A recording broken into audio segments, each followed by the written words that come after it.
तो एक समय हुआ करता था जब बच्चों को खेलने के लिए बहुत सारे साधन हुआ करते थे। क्रिकेट बैट हो गया, खो खो हो गया, कंचा हो गया, ऐसे बहुत सारे खेल बच्चे वही खेल खेला करते थे। लेकिन जब से आधुनिकता और एंड्रॉयड स्मार्टफोन मोबाइल का जमाना आ गया है, तब से शायद ही किसी घर का बच्चा हो जिसके हाथ में मोबाइल ना पहुंचती हो और वो मोबाइल ना देखता हो। कई बार तो ऐसा होता है जब अभिभावक अपने बच्चे को ही मोबाइल पकड़ा देते हैं और वो मोबाइल देखते देखते मोबाइल में किसी विशेष चीज का लती हो जाता है, यानी कि वो एक गलत रास्ता पकड़ लेता है उस मोबाइल पर। आने वाले भविष्य में यही बच्चा उस मोबाइल के बदौलत ऐसे रास्ते पर पहुंच जाता है और जब घर वालों को पता चलती है तब तक बहुत देर हो चुकी होती है और देखते ही देखते उनका अपना खुद का बच्चा उनके हाथों से निकल जाता है। उनके पास पछतावे के अलावा कुछ भी नहीं बचता है। दोस्तों, जहां तक मैं समझता हूं ये वीडियो दुनिया के हर एक माँ बाप को देखना चाहिए। तो बने रहिए मेरे साथ सिर्फ चंद मिनट के लिए। मैं चंद मिनट के अंदर आपको पूरी सच्ची कहानी सुनाऊंगा। कहानी सुनाने से पहले आपसे मेरा बस छोटा सा विनम्र अनुरोध कि अभी तक आपने चैनल सब्सक्राइब नहीं किया है तो चैनल को सब्सक्राइब करके साथ में बेल आइकन की बटन दबा लेना, क्योंकि मैं समाज में हो रही ऐसी सच्ची क्राइम की कहानियां लाता रहता हूं। तो आइए बिना देरी के आज की कहानी को शुरू करते हैं। नमस्कार, प्रणाम, आदाब, शास्त्रीय काल, क्या हाल चाल। उम्मीद है आप स्वस्थ होंगे और मस्त होंगे। तो जो मैं आज आपको सच्ची कहानी सुनाने चल रहा हूँ, ये सच्ची कहानी है उत्तर प्रदेश की राजधानी लखनऊ से। उत्तर प्रदेश की राजधानी लखनऊ में ही एक थाना पड़ता है, पीजीआई थाना। और इसी पीजीआई थाने के अंतर्गत एक इलाका आता है, एक मोहल्ला आता है, जिस मोहल्ले का नाम है यमुनापुरम। यमुनापुरम इलाके में ही एक फौजी का परिवार रहा करता था, जिस फौजी का नाम था नबीन सिंह। नबीन सिंह सेना में जेसीओ थे, यानी कि सेना में ज्वाइंट कमीशन ऑफिसर थे। नबीन सिंह के परिवार में नबीन सिंह, उनकी पत्नी साधना सिंह और उनका एक 16 वर्ष का बेटा अक्षांश और उनकी एक 10 साल की बिटिया, सब लोग साथ रहते थे। नबीन सिंह भारतीय सेना में अधिकारी थे ही, तो नबीन सिंह की सैलरी यानी कि तनख्वाह काफी अच्छी थी, तो घर परिवार बहुत अच्छी तरीके से चल रहा था। नबीन सिंह वैसे तो बनारस के रहने वाले थे, लेकिन फौज में नौकरी के दौरान जब उनकी लखनऊ पोस्टिंग हुई तो उनका लखनऊ जिले से कुछ इतना लगाव हो गया। परिवार के कई सदस्यों ने, यहाँ तक कि उनकी पत्नी साधना सिंह ने कहा कि अब हम लोग लखनऊ कभी छोड़कर नहीं जाएंगे। लिहाजा नबीन सिंह ने लखनऊ के पीजीआई इलाके के बगल इंदिरापुरम मोहल्ले में एक प्लाट खरीदा और उस प्लाट को धीरे धीरे बनवाकर अच्छा खासा मकान तैयार कर दिया। नबीन सिंह का पूरा परिवार इसी घर में रहने लगा। इसी दौरान फौज से पता चलता है कि नबीन सिंह का ट्रांसफर पश्चिम बंगाल के आसनसोल कर दिया गया है और नबीन सिंह पश्चिम बंगाल के आसनसोल जाकर अपनी ड्यूटी ज्वाइन कर लेते हैं। अब उनकी ड्यूटी बहुत अच्छी चल रही थी। उनके दोनों बच्चे, यानी कि उनका बड़ा बेटा अक्षांश जो अभी हाई स्कूल का छात्र था और उनकी छोटी बिटिया जो अभी 5वीं क्लास में पढ़ रही थी, दोनों ठीक ठाक पढ़ रहे थे। 8 जून 2022 को नबीन सिंह का बेटा अक्षांश नबीन सिंह को फोन करता है और फोन करके बताता है कि पापा, मम्मी को किसी ने जान से मार दिया। हम लोग अभी घर में ही सो रहे थे कि रात में 2-3 दिन पहले एक अंकल आए थे।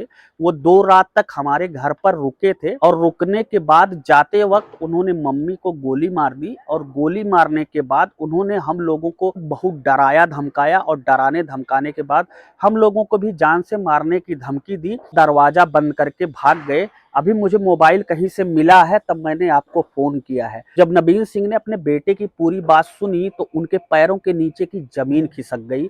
अब नबीन सिंह सोच नहीं पा रहे थे कि आखिर बेटा क्या कह रहा है, आखिर ये सब कैसे हो गया। लिहाजा नबीन सिंह ने अपने एक मित्र को, जो उनके घर के बगल ही रहता था, उसको कॉल किया और घटना की जानकारी चाहिए। तो उनका मित्र तुरंत ही नबीन सिंह के घर पे पहुंचा और जब नबीन सिंह का मित्र उनके घर पे पहुंचा तो देखा वहां पर लोगों और पुलिस वालों की भीड़ लगी हुई थी।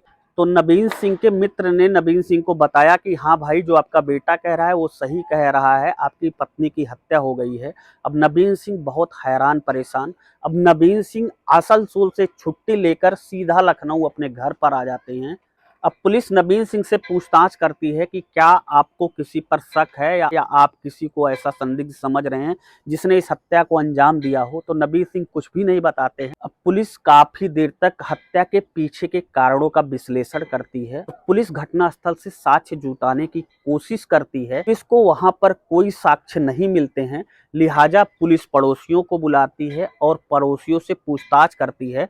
तो पड़ोसी लोग बताते हैं कि हम लोगों को किसी पर शक नहीं है। इसके बीच पुलिस ने वहां पर जो सीसीटीवी कैमरे लगे थे, बाकायदा सीसीटीवी कैमरों को भी खंगाला, लेकिन उन सीसीटीवी कैमरों के फुटेज से कुछ भी पुलिस को पर्याप्त नहीं हुआ।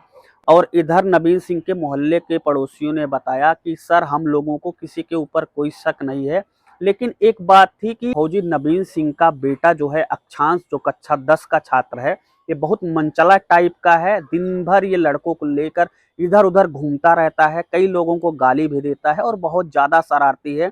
और ये इतना ज्यादा शरारती है कि पूरे दिन छत पर ये हाथ में मोबाइल लेकर गेम खेला करता है, जिसके वजह से मम्मी इसकी बार बार मारती थी। क्योंकि इन बातों को सुनकर पुलिस को लगा कि हो सकता है बच्चे हैं, बच्चे आज के जमाने में मोबाइल बहुत ज्यादा यूज करते हैं। पुलिस को ये नहीं लग रहा था कि ये 16 साल का बच्चा ऐसा कांड कर सकता है। पुलिस ने इस 16 वर्षीय अक्षांश को उठाया और अक्षांश से पूछताछ की। तो उसने पहले तो पुलिस को घुमाने का प्रयास किया और पुलिस को वही बातें बताई जो उसने अपने पिताजी को फोन पर बताई थी। लेकिन जब पुलिस उससे दोबारा पूछताछ करती है तो वो दूसरी तरीके से पूरी घटना को तोड़ मरोड़ कर बताता है। इससे पुलिस को ये लग जाता है कि जो ये बच्चा कह रहा है या तो झूठ कह रहा है या मनगढ़ंत कहानी बता रहा है। अब पुलिस पूरी तरीके से सख्त होकर जब इस 16 वर्षीय बच्चे से गहनता से पूछताछ करती है, पुलिस को जो पूरी हत्या की कहानी बताता है, वो कहानी सुनकर आप भी सोच में पड़ जाएंगे और आप सोचने पर मजबूर हो जाएंगे कि आखिर एक 16 साल के बच्चे में इतना दिमाग आ कहां से सकता है। दोस्तों, उसने पुलिस को बताया कि जब उसके पापा छुट्टी पर आते थे तो वो जब शरारत करता था तो उसे शांत करने के लिए उसके पापा नवीन सिंह उसके हाथों में मोबाइल पकड़ा देते थे। अब वो मोबाइल में वीडियो देखते देखते धीरे धीरे इतना मोबाइल का वीडियो देखने का आदी हो गया कि जब उसके पिता नवीन सिंह अपने ड्यूटी पर चले जाते थे तो वो अपने माँ से मोबाइल ले लेता था और लगातार ही वीडियो देखता था। वीडियो देखते देखते मोबाइल पर ही ऑनलाइन गेम खेलने का शौकीन हो गया और धीरे धीरे उसे मोबाइल पर गेम खेलने की इतनी लत लग गई। उसकी माँ उसे खाना खाने के लिए कहती थी तब भी मोबाइल पर ही गेम खेला करता था, उसे पढ़ाई के लिए कहती थी तब भी वो गेम खेला करता था। भर के जितने घंटों में वो जागता था, लगने वाले अधिकतर घंटों में वो मोबाइल पर गेम ही खेला करता था। उसकी माँ जब इस चीज का बार बार विरोध करती थी तो वो अपने पापा को फोन मिला दिया करता था और उसके पापा उससे गेम खेलने की परमिशन दे दिया करते थे। और अपनी पत्नी साधना से नवीन सिंह कहते थे, बच्चा है, दे दो मोबाइल, गेम ही तो खेलेगा, क्या कर लेगा। बच्चे का दिन भर एक ही काम रहता था, मोबाइल गेम खेलना। माँ इसके लिए जब उसे बहुत बार डांटती तो माँ और बेटों में जबरदस्त झगड़ा भी होता। 8 जून 2022 को ही सुबह उसकी मां अपने घर से बिजली घर गई बिजली का बकाया बिल जमा करने के लिए। बिजली का बकाया बिल जमा करने के बाद साधना सिंह अपने घर पहुंची तो उन्होंने देखा कि उनका 16 वर्षीय बेटा मोबाइल में गेम खेल रहा है। साधना सिंह ने अपने बेटे को काफी मारा पीटा और कहा, बेटा ये अच्छी बात नहीं है, अब की बार तुम्हारा हाई स्कूल का पेपर है, बोर्ड का एग्जाम है, पढ़ाई लिखाई कर लो। लेकिन उसे तो पूरी तरीके से लत लग चुकी थी, अब वो गेम खेलने से बाज नहीं आ रहा था और वो नहीं माना। और माँ ने इसी को लेकर रात्रि 10 बजे एक बार फिर अपने 16 वर्षीय बेटे की पिटाई कर दी। और इस बार जब पिटाई की तो इस 16 वर्षीय बच्चे को इतनी बुरी लगी कि रात्रि में 2 बजे वो उठा और उसने अपने पिताजी यानी कि फौजी नवीन सिंह की पिस्टल वहीं अलमारी में ही रखी थी, वहां से पिस्टल लेकर आया। उसकी मां साधना सिंह गहरी नींद में सो रही थी, उसने साधना सिंह के कनपट्टी में पिस्टल लगाई और फायर कर दिया। अब साधना सिंह ने तड़प तड़प कर ही बिस्तर पर दम तोड़ दिया। ने पिस्टल चलाई, जब तेजी से आवाज हुई, रात्रि का समय था, तो उसकी बहन जग गई और उसकी बहन ने पूछा, आपने भैया ये क्या कर दिया, आपने तो मम्मी को मार दिया। तो उसने बहन के मुंह पर उंगली रख के कहा कि चुप रहो, ये बात अगर तुमने किसी को बाहर बताई तो तुम्हें भी यही करूंगा जो इनके साथ किया है मैंने।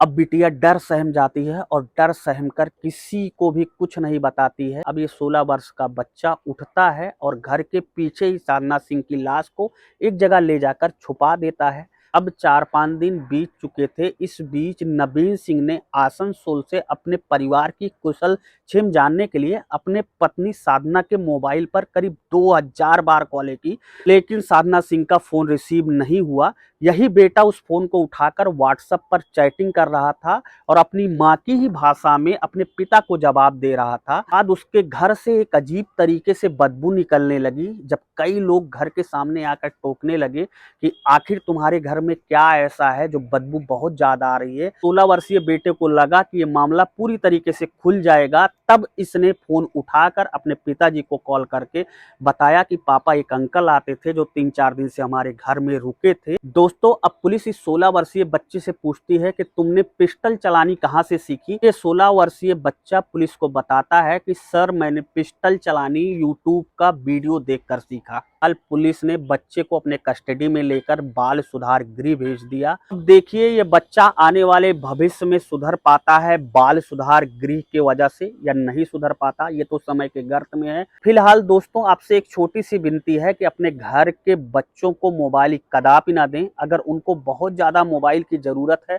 तो उनको मोबाइल दें, पर अपनी देख रेख में दें। बच्चे आने वाले भविष्य में ऐसा कोई कांड ना करें और ऐसे किसी गलत रास्ते पर ना जा सकें।